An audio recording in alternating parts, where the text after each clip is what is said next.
भोलेनाथ की कृपा से बदली एक गरीब की किस्मत। एक छोटे से गांव में रामू नाम का एक गरीब व्यक्ति रहता था। उसकी जिंदगी बेहद कठिनाइयों से भरी हुई थी। उसके पास ना अपना घर था, ना जमीन और ना ही कोई स्थायी काम। वह रोज सुबह उठकर मजदूरी की तलाश में निकलता, लेकिन कई बार उसे काम भी नहीं मिलता। ऐसे दिनों में उसे और उसके परिवार को भूखे पेट ही सोना पड़ता था। रामू की पत्नी सीता बहुत ही सहनशील और धार्मिक स्वभाव की थी। वह हमेशा रामू से कहती, भगवान पर भरोसा रखो, भोलेनाथ सब ठीक करेंगे।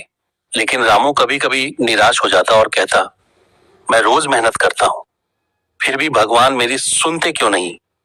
गांव के बाहर एक पुराना शिव मंदिर था।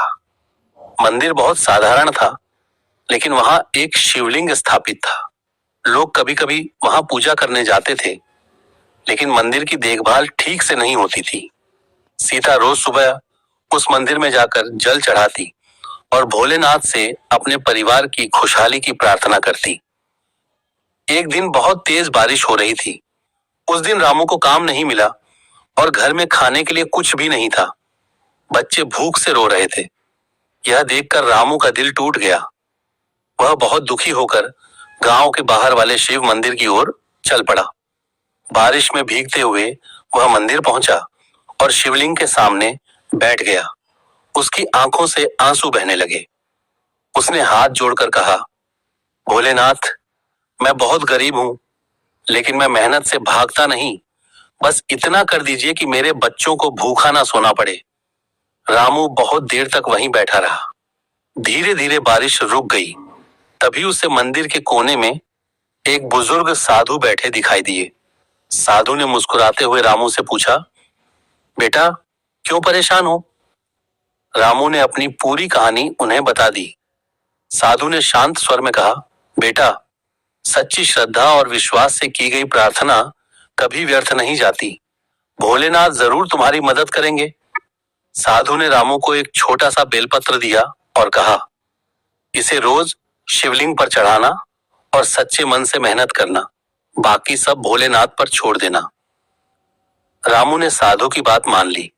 अगले दिन से वह रोज सुबह मंदिर जाने लगा। वह बेलपत्र चढ़ाता और फिर काम की तलाश में निकलता।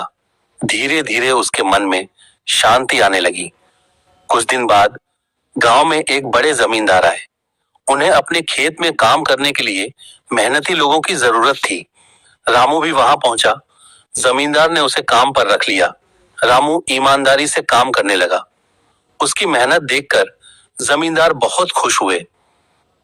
कुछ महीनों बाद जमींदार ने रामू को खेत की देखभाल की जिम्मेदारी दे दी। साथ ही उसे रहने के लिए एक छोटा सा घर भी दे दिया। रामू और उसका परिवार बहुत खुश हो गए। एक दिन रामू ने सोचा कि वह उस साधु को धन्यवाद दे। वह मंदिर पहुंचा, लेकिन वहां कोई साधु नहीं था। उसने गांव के लोगों से पूछा, लेकिन किसी ने भी उस साधु को नहीं देखा था। तभी मंदिर के पुजारी ने कहा, बेटा, यहाँ कोई साधु नहीं रहता। शायद वह स्वयं भोलेनाथ ही थे जो तुम्हारी मदद करने आए थे।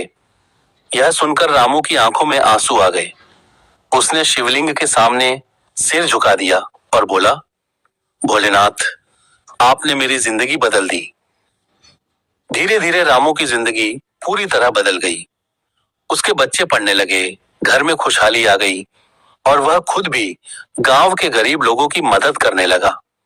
रामू हमेशा कहता, जब भी जीवन में मुश्किल आए, भोलेनाथ पर विश्वास रखना चाहिए। सच्चे दिल से की गई प्रार्थना जरूर सुनी जाती है। इस कहानी से हमें यही सीख मिलती है कि भगवान शिव अपने भक्तों की सच्ची भक्ति और मेहनत से बहुत जल्दी प्रसन्न होते हैं। जो व्यक्ति सच्चे मन से भोलेनाथ का नाम लेता है, उसकी किस्मत भी बदल सकती है। ऐसे ही और कहानी और कथा सुनने के लिए हमारे चैनल को लाइक, शेयर, फॉलो और सब्सक्राइब करें। धन्यवाद।